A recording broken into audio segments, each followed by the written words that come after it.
Adwa tiyo gi dho ngere moro ni multi-stakeholder approach. To mae gima jukwaa la usalama ne timo kendo emane o achieve nikech multi-stakeholder approach nyiso niya jogo duto mochung' ne migepe mopogore opogore biro kanyakla kaeto watimo tich e yo ma ng'ato ka ng'ato omako kare kendo ji wuoyo kamoro achiel kendo ji wuoth achiel.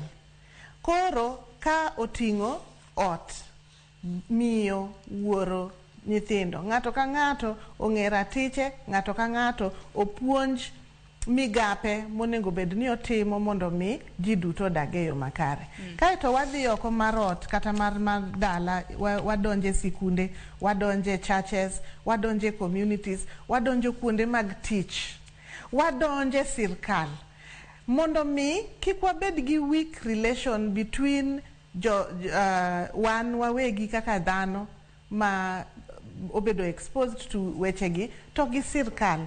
Wabedo ni wang'eyo ni wach mar arita kwe ochakore kodwa to sirkal ohingo kendo en mana ng'ama timo enforcement.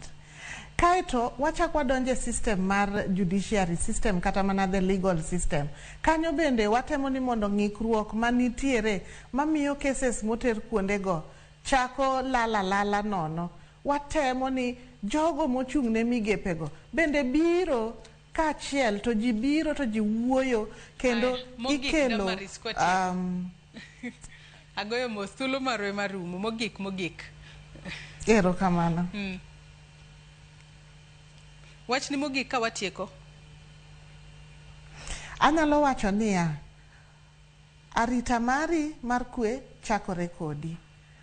Kaeto kendo wabeduru ni ji duto come together mondo wabed gi multi-stakeholder approach mondo mi wabed gi arita makare ne joma mine kaachiel kod joma nyiri. Empowerment is very key kendo ng'ato ka ng'ato otem mondo tim gino monyalo timo kanyo ma entiere. Erokamano Joyce. Erokamano ahinya Damaryce Ndira, jalony weche mag dongruok kuom kawo thuolo mar otieno ma kawuono ichopa e studio mar kaunti ma Kisumu kono mar mondo mi wabed kod twak maket kod mawageno ni bobed ka inywako lwedo makare mar mondo mi wanen kaka watieko chutha lwedo